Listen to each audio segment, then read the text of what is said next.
अंतर्राष्ट्रीय समरसता मंच दिल्ली के सुप्रीम कोर्ट हॉल में किया गया, जिसमें देश के कई लोग शामिल हुए।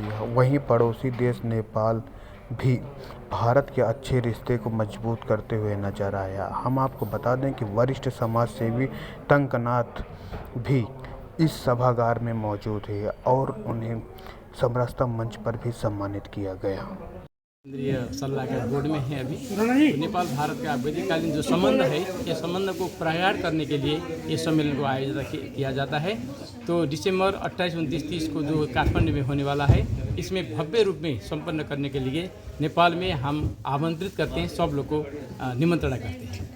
टोडी स्पेशल एडवाइजर प्रथम उपराष्ट्रपति नेपाल सरकार। आज 19 नवंबर को हम लोग कृष्णन मेनन भवन सभागार नई दिल्ली में भारत नेपाल सांस्कृतिक समन्वय सम्मेलन का आयोजन किया गया है। इस सम्मेलन में हम लोग हमारी जो भारत रत्न पूर्व प्रधानमंत्री श्रीमती इंदिरा गांधी की जो जयंती है, उसमें हम लोग 51 जो महिलाएं हैं, उसमें विभिन्न राज्यों, विभिन्न केंद्र शासित प्रदेशों की जो शिक्षा के क्षेत्र में, चिकित्सा के क्षेत्र में, न्याय के क्षेत्र में, प्रशासनिक क्षेत्र में, राजनीतिक क्षेत्र में, समाज सेवा के क्षेत्र में उल्लेखनीय कार्य किया है, उनको हमने इंदिरा गांधी समरसता अवार्ड से सम्मानित किया है आज। और अंतर्राष्ट्रीय समरसता मंच के जो हमारे संरक्षक हैं डॉक्टर जीवीजी कृष्णमूर्ति जी, आज उनकी भी जयंती है, प्रथम जयंती। तो उनके लिए हमने 25 जो महनीय व्यक्ति हैं, उनको डॉक्टर जीवीजी कृष्णमूर्ति जी अवार्ड से हमने सम्मानित किया है। आज जो सम्मेलन का हमारा उद्देश्य है वो ये है कि भारत और नेपाल की जो वैदिककालीन संस्कृति है, उसका पुनरुत्थान हो। भारत देखिए, मंच की ओर से ये कोई पहला सम्मानित कार्यक्रम नहीं है। इससे पहले भी ये दोनों देशों के आपस में संबंध और उनके जो प्रतिभा हैं उनको बार बार सम्मानित करते रहे। उसके लिए ये मंच अंतर्राष्ट्रीय स्तर से भी और भारतीय स्तर से भी हम उसका बहुत सम्मान करते हैं और उनको बधाई देते हैं कि वो बार बार इस तरह के कार्यक्रम करते हैं। और आज इंदिरा जी की जयंती के अवसर पर उन्होंने इतना बड़ा एक कार्यक्रम का आयोजन किया, उसके लिए बधाई की बात है। इंदिरा गांधी की जयंती को लेकर क्या महिलाओं को, देश की महिलाओं को क्या संदेश देना चाहते हैं?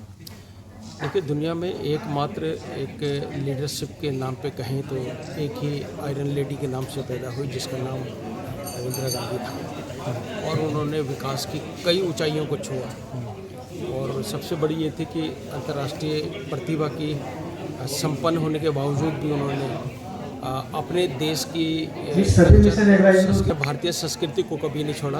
कभी आपने उनका रहन सहन देखा होगा कि हमेशा खादी की साड़ी पहना करती थी।